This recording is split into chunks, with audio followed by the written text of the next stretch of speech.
এগুলো যখন আমরা মানুষকে কিছু বোঝানোর চেষ্টা করি, এক শ্রেণীর ঘোমটাওয়ালা আছে, জিহাদের নাম শুনলেই পিছন দিয়ে দৌড় দেয়। হ্যাঁ, এই ইহুদিদের সাথে মুসলিমদের যুদ্ধ হচ্ছে এখন, ওই সময় ইহুদিদের পক্ষ নিয়ে কথা বলে। এরা আমাদেরকে বলে যে এরা খারেজি হয়ে গেছে, এদের আকীদা ঠিক নাই, এদের মানহাজ ঠিক নাই।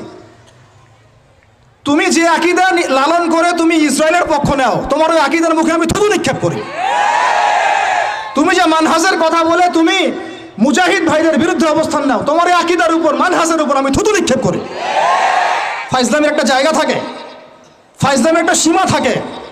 যখন মুসলিমদেরকে দিনের পর দিন মেরে বোম মেরে হত্যা করে ফেলা হচ্ছে, এখন তুমি তেল আবিবের পক্ষ নাও, ইসরায়েলের পক্ষ নাও, তো লজ্জা করে না তোমার?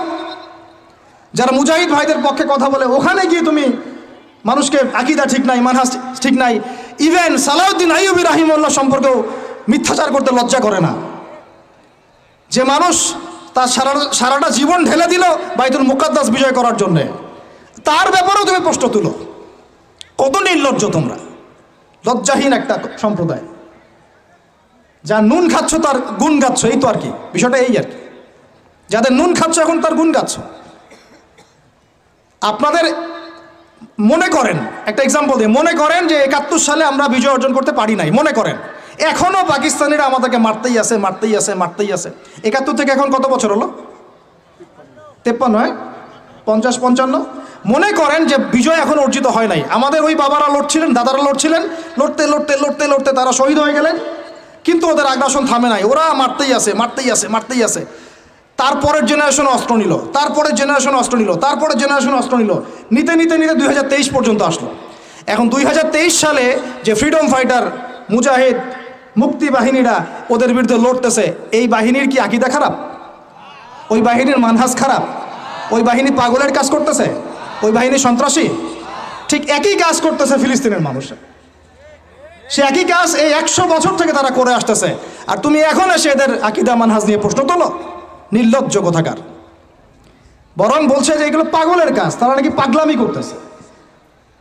তাদের সন্তানদেরকে তাদের চোখের সামনে মেরে ফেললে তারা কি বসে থাকবে চুপচাপ? বলবে একটা মারছিস ভাই আরেকটা মার, একটা বাচ্চাকে মারছিস আরেকটা মার, তাই বলবে? আরে ভাই, নিজে কিছু করতে না পারি, নিজে কিছু করতে না পারি, নিজে অর্থনৈতিক সহযোগিতা করতে না পারি, নিজে ত্রাণ পাঠাতে না পারি, দোয়াও করতে পারে না, মন থেকে সমর্থনটুকু করতে পারে না, এই জায়গায় আসছেন আমরা, এই জায়গায় নামছেন, এত নিচে, এত নিচে নেমে গেছে আমরা এখন। পুরো ওয়ার্ল্ডের যে রাজনীতি, এর মধ্যে কুফর, ইহুদি, খ্রিস্টান, জায়নিস্টদের আগ্রাসন, প্রত্যেক দেশে দেশে মুসলিমদের উপরে নির্যাতন, শিক্ষানীতির মধ্যে ইসলাম বিবর্জন, সব চলতেছে, আর আমরা ছোট ছোট বিষয়গুলো নিয়ে তর্ক করতেছি।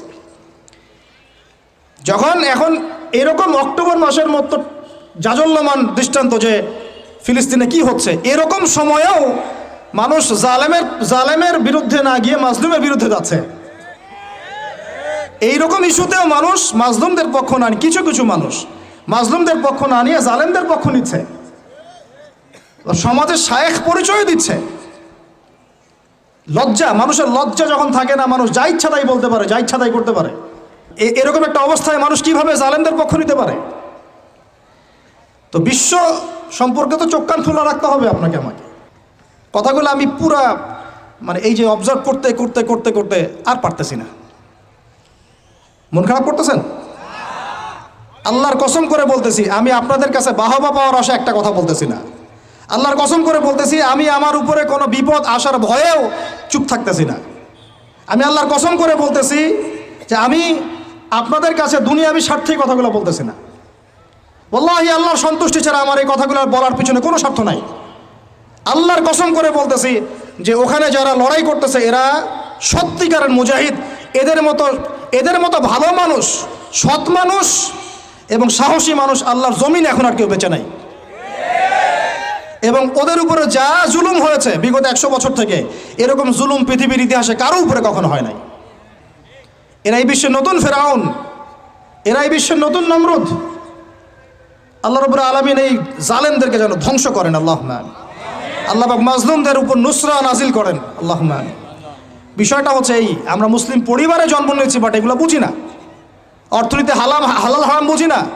আল্লাহ বলছেন সুদ খায়ও না, এটা মায়ের সাথে জেনা করা, আল্লাহর সাথে যুদ্ধ করা, রাসূলের সাথে যুদ্ধ করা, তাও খাচ্ছি দিব্যি। আমাকে বলেন, মনে করেন এখানে একটা বিল্ডিং আছে, এটা একটা পতিতালয়, নাউজুবিল্লাহ। এটা বুঝি কি পতিতালয় কি জিনিস, বুঝেন তো? এখন তো সুবহানাল্লাহ এমন যুগ, এক সময় ছেলেরা মেয়েদেরকে হায়ার করে নিয়ে যাইতো রাত কাটানোর জন্যে। এই 10-15 বছর আগের কথা বলছি। ছেলেরা মেয়েদেরকে এক রাতের জন্য হায়ার করতো। এটা জানেন না আপনারা? এখন কোন যুগ জানেন? আমরা ঢাকা শহরেও থাকি। এখন এমন যুগ চলতেছে, একটা ছেলে রাত কাটার জন্য আরেকটা ছেলেকে হায়ার করে। আমি বলেছি না শুরুতে, আল্লাহর গজব জোর করে টেনে নিয়ে আসতেছে। মাঝে মাঝে একটু নড়তেছে না ভূমিকম্প, এগুলো কিচ্ছু না, একটা বড় কিছু হবে। আল্লাহ মাফ করুক আমাদেরকে। আমার মন বলে একটা বড় কিছু হবে। যা শুরু করছি আমরা আল্লাহর সাথে আমরা যা দ্রোহিতা শুরু করেছি, ব্যক্তি জীবন থেকে শুরু করে রাজনীতি পর্যন্ত, আল্লাহর গজব জোর করে টেনে নিয়ে আসতেছেন। আমার এখানে শিক্ষা প্রতিষ্ঠান গড়ে তোলা কোনো উদ্দেশ্য না। আমার উদ্দেশ্য হচ্ছে আপনাদের মধ্যে আকীদা আমলের পরিবর্তন আসুক, বুঝ আসুক, ওয়ার্ল্ড অ্যাফেয়ার্স সম্পর্কে বুঝেন, ব্যক্তি জীবন বোঝেন, সুন্নত বোঝেন, তাওহীদ বোঝেন, শিরক বোঝেন, হালাল হারাম বোঝেন, ওয়ার্ল্ড অ্যাফেয়ার্স বোঝেন, অর্থনীতি বোঝেন, সামনে কি হতে পারে এই বিষয়ে সচেতন থাকেন, সেইভাবে জীবনটাকে ঢেলে সাজান। এটা উদ্দেশ্য। আলিফ বা তা পড়ানোর উদ্দেশ্য না আপনাদেরকে। এটা বাসায় পড়তে পারবেন যে কোনো হুজুরের কাছে। শিক্ষা নিয়ে আমি কিছু কথা বলে শেষ করে দেবো, তার আগে আমি বোঝানোর চেষ্টা করতেছি। আল্লাহর কসম, আমরা লা ইলাহা ইল্লাল্লাহ কালিমার মর্মই বুঝি নাই। কোন কালিমা পড়ে মুসলিম হয়েছি আমরা? এখন এই যুগ চলছে। মনে করেন এরকম অনেকগুলো পতিতা মেয়ে একটা জায়গায় থাকে, মানুষ ওখানে গিয়ে রাত কাটায়, এটা বলে পতিতালয়। এখানে কেউ ম্যানেজার, এখানে কেউ আগিয়ে দেয় দালাল, এখানে কেউ দরজায় দাঁড়িয়ে থাকে সিকিউরিটি গার্ড, এখানে কেউ মনে করেন রেজিস্টার নেয় লিখে। বুঝতে পারছেন? এরকম একটা সিস্টেম চলছে। মনে করেন এখানে, আল্লাহ না করুক, এখানে একটা কিছু আছে। তো এখন এই প্রতিষ্ঠানে যে ব্যক্তি লিখে, এই পতিতালয়ে যে ব্যক্তি পতিতাদের লিস্ট করে, কি করে? ওই ব্যক্তি দাওয়াত করলে আপনি দাওয়াত খাবেন কিনা বলেন, আমাকে বলেন। ওই ব্যক্তি আপনাকে খাওয়ার দাওয়াত করেছে, আপনি খাবেন কিনা? ওখানকার ম্যানেজার, যে ওটা ম্যানেজার, পতিতালয়ের ম্যানেজার, যে সে ম্যানেজ করে কার পরে কে যাবে, কাস্টমার আসলে ডিল করে, আপনি ওই ম্যানেজারের বাসায় খাবেন কিনা বলেন? আর কেউ আছে ওখানে পতিতা, সে আপনাকে ইনভাইট করেছে, খাবেন কিনা? আর একজন ব্যক্তিকে আপনি স্পষ্ট দেখলেন, সে সেখানে ঢুকলো, কাজ করলো, বের হইলো, ওর বাসায় খাবেন কিনা? এখন হাদিস শোনেন, এবার হাদিস শোনেন। নবী সাল্লাল্লাহু আলাইহি ওয়াসাল্লাম বলেছেন, বলেন সাল্লাল্লাহু আলাইহি ওয়াসাল্লাম, চার শ্রেণীর মানুষকে আমি সমানভাবে অভিশাপ করে গেলাম। আমার সাথে বলেন তো কি বললাম? আরো জোরে বলেন। 4 শ্রেণীর মানুষকে আমি সমানভাবে অভিশাপ করে গেলাম। 1, যে ব্যক্তি সুদ খায়, 2, যে ব্যক্তি সুদ দেয়, 3, যে ব্যক্তি সাক্ষী থাকে, 4, যে ব্যক্তি লিখে রাখে। আর নবীজি বলেছেন 1 দিরহাম সুদ যে খায় সে যেন 36 বার জেনা করলো। এখন বলেন, আপনি সারা জীবন পড়াশোনা করে যে জবটার পিছনে ছুটছেন, আপনার জবটা এর মধ্যে পড়ে কিনা? আমি কি বুঝাইতে পারলাম? এরপরেও যদি না বুঝেন, আর কিচ্ছু বলার নাই। ছোট্ট একটা হালাল ব্যবসা করেন, ছোট্ট একটা হালাল কৃষিকাজ করেন, মাথার ঘাম পায়ে ফেলে খান, একটা বই লিখেন, বই লিখে হাদিয়া নেওয়া জায়েজ আছে, সমস্যা নাই। অথবা আপনি মাদ্রাসায় পড়ান, মাদ্রাসায় পড়িয়ে আপনি মাসিক অনারিয়াম নিতে পারবেন, সমস্যা নাই। বা সরকারি কোনো জব করেন, সৎ থাকেন, দুর্নীতি করেন না, ঘুষ খায়েন না, যতটুকু সরকার দিচ্ছেন নিয়ে নেন, ব্যাস ঠিক আছে, কোনো সমস্যা নাই। মালের যাকাত আদায় করেন, যার যার হক তাকে তাকে দেন, ইনশাল্লাহ কোনো প্রবলেম নাই। আল্লাহর দোহাই লাগে ভাই, সুদের কাছে যায়েন না। আল্লাহর দোহাই লাগে ভাই, কিসের কাছে যায়েন না?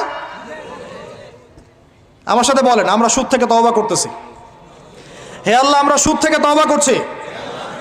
হে আল্লাহ, আমরা শিরক থেকে তওবা করছি। হে আল্লাহ, আমরা বেদাত থেকে তওবা করছি। আমরা হারাম খাওয়া থেকে তওবা করছি, জেনা থেকে তওবা করছি, আমরা ব্যভিচার থেকে তওবা করছি, বেনামাজি থেকে তওবা করছি, জাকাত না দেওয়া থেকে তওবা করছি, সমস্ত কবিরা গুনাহ থেকে তওবা করছি। অটল থাকতে পারবেন তো ইনশাল্লাহ?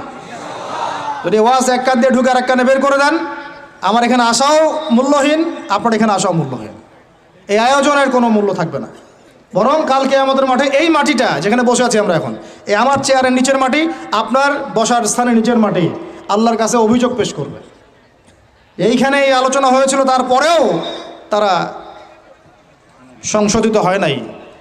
আর আমার জন্য আরও বড় বিপদ, দোয়া করবেন যেন আমি এই বিপদ থেকে নিজেকে রক্ষা করতে পারি। যা বলেছি তার উপরে নিজেকে আমল করতে হবে। আল্লাহ পাক আমাকে তৌফিক দান করুন, আপনাদের সবাইকে তৌফিক দান করুন।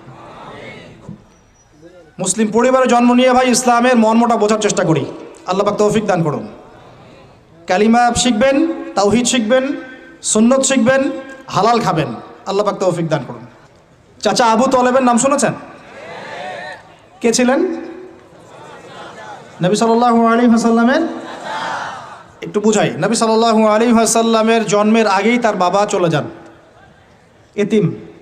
এতিম মুহাম্মদ সাল্লাল্লাহু আলাইহি ওয়াসাল্লাম। তার মা আমিনা 6 বছর বয়সে ইন্তেকাল করেন। সিচুয়েশন বুঝতে পারছেন? 6 বছর একটা বাচ্চার বাবাও নাই, মাও নাই। তার দাদা আব্দুল মুত্তালিব তাকে সাথে রাখেন, খুব আদর করেন, খুব মহব্বত করেন, যেখানে যান সাথে করে নিয়ে যান। তিনি নেতা মানুষ, তার পাশের চেয়ারে তাকে বসতে দেন, বলেন আমার এই নাতি একদিন সাইয়্যেদ হবে, নেতা হবে, এই কথা বলেন। তিনি ইন্তেকাল করলেন 8 বছর বয়সে। তারপরে দায়িত্ব পেলেন চাচা আবু তলেব। নাম কি? এই 8 বছর বয়স থেকে নিয়ে নবী সাল্লাল্লাহু আলাইহি ওয়াসাল্লাম নবী হয়েছেন 40 বছর বয়সে, আর মক্কায় ছিলেন 13 বছর, প্রায় 53 বছর। প্রায় 53 বছর পর্যন্ত, 8 থেকে 53 বছর পর্যন্ত, এই যে লম্বা সময় চাচা আবু তলেব নবী সাল্লাল্লাহু আলাইহি ওয়াসাল্লামকে পাহাড়ের মতো প্রোটেক্ট করেছেন, পাহাড়ের মতো। পাহাড়ের পিছনে আপনি দাঁড়ালে কি বাতাস লাগবে? এভাবে তিনি প্রোটেক্ট করেছেন নবী সাল্লাল্লাহু আলাইহি ওয়াসাল্লামকে। তার সন্তানদেরকে যা খাওয়াতেন তার চেয়ে ভালোটা নবীকে খাওয়াতেন সাল্লাল্লাহু আলাইহি ওয়াসাল্লাম।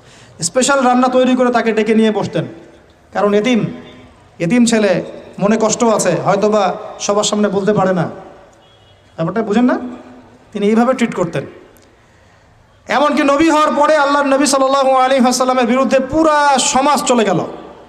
কেউ গালি দেয়, কেউ বলে সাহের, কেউ বলে কাযযাব, কেউ বলে ফারিকুল জামা। মানুষ গালিগালাজ শুরু করলো, নিন্দা গীবত তহমত শুরু করলো, অর্থনৈতিক বয়কট শুরু করলো, সামাজিকভাবে বয়কট করা শুরু করলো। এমন কোনো অত্যাচার নাই যা নবী সাল্লাল্লাহু আলাইহি ওয়াসাল্লামকে করা হয় নাই। বুঝতে পারছেন কথা? এইরকম একটা সিচুয়েশনেও চাচা আবু তলেব তিনি বলছেন, তারা তোমার দিকে আসতে পারবে না দলে দলে যতদিন আমি আবু তলেব দাফন হচ্ছি না মাটির তলে। কথা বুঝতে পারছেন? তারা তোমার দিকে আসতে পারবে না দলে দলে যতদিন আমি আবু তলেব দাফন হচ্ছি না মাটির তলে। এইরকম মানুষ চাচা আবু তলেব। মানে আমরা যারা এখানে উপস্থিত আছি, বাংলাদেশে 16 কোটি মুসলমান, সারা বিশ্বের যে এত কোটি মুসলমান, তার মধ্যে বেশিরভাগ মানুষকে যদি আপনি এক পাল্লায় রাখেন, চাচা আবু তলেবের অবদানটাকে আরেক পাল্লায় রাখেন, ওই পাল্লা ভারী হবে ইনশাআল্লাহ। কিন্তু শেষ পর্যন্ত চাচা আবু তলেব কালিমা লা ইলাহা ইল্লাল্লাহ পড়তে পারলেন না। কথা কি বুঝতে পারতেছেন ভাই? নবী সাল্লাল্লাহু আলাইহি ওয়াসাল্লাম বারবার বলতেছেন, চাচা খালি একটাবার কালিমা পড়েন, আমি আল্লাহর কাছে আপনার জন্য সুপারিশ করব, আমি আপনাকে জান্নাতে নিয়ে যাব, চাচা খালি একটাবার সাক্ষ্য দেন, শাহাদা দেন। হলো না। হাদিসের মধ্যে আসছে চাচা আবু তলেবকে জাহান্নামের সবচেয়ে উঁচু স্থানে রাখা হবে, যেখানে তার পায়ের গোড়ালি বা টাকনু পর্যন্ত আগুনে পুড়বে, এতেই তার মগজ টকবক করে ফুটতে থাকবে। নাউযুবিল্লাহ।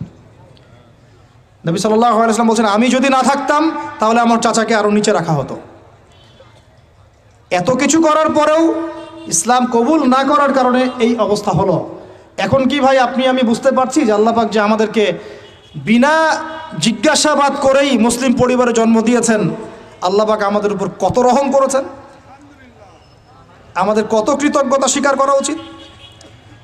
বিশ্বাস করেন, আমাদের যে সকালবেলা টয়লেট হয় না, ওয়াশরুমে যান টয়লেট করেন, আলী ইবনে আবি তালেব রাদিয়াল্লাহু আনহু এরকম বাথরুম থেকে বের হয়ে পেটে হাত দিয়ে বলতেন, মানুষ যদি জানতো এই যে শুধু ক্লিয়ার করে টয়লেট হওয়াটা কত বড় নেয়ামত আল্লাহ পাকের, তাহলেও সারা জীবন সেজদায় পড়ে থাকতো। আমরা এগুলো বুঝি না, শ্বাস নেওয়ার নেয়ামত বুঝি না, পানি পান করছি, পানি আল্লাহ পাক দিয়েছেন, এটার নেয়ামত বুঝি না, গরম পানিতে ওযু করে আসলে নেয়ামত বুঝি না, সুস্থ আছি নেয়ামত বুঝি না, প্রত্যেকটা অর্গান ভালো আছে শরীরের নেয়ামত বুঝি না, রক্ত চলতেছে নেয়ামত বুঝি না। আমরা আল্লাহ পাকের নেয়ামতই বুঝি না, শুকরিয়া আদায় করি না। আর ওই যে কালিমা লা ইলাহা ইল্লাল্লাহ আল্লাহ পাক পড়ার তৌফিক দিয়ে মুসলিম বানিয়েছেন, এটা তো মোটেই বুঝি না।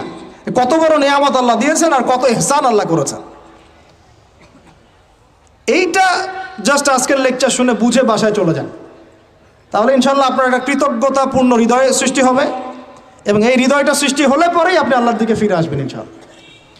তো যুবক ভাই, আপনি আমি যে এত পাপ করলাম সারা জীবনেও, তারপরেও যে আল্লাহ পাক আপনার উপর আমার উপর শাস্তি নাজিল করেন নাই, এই ঋণটা কি আপনি আমি শোধ করতে পারবো কিনা? বলেন, আমার সাথে কথা বলেন, পারবো আমরা? এই যে সারা জীবন সুদ খেয়ে যাচ্ছেন, আল্লাহ যে গজব এখনো দেন নাই, আপনি আমি কি এই ঋণটা শোধ করতে পারবো? এই যে মেয়েগুলো তোমরা যে পর্দা করতেছো না, বেহায়ের মতো বেপর্দায় ঘুরে বেড়াচ্ছ, এখন আল্লাহ পাক এখনো শাস্তি দেন নাই, শুকরিয়া আদায় করতে পারবে?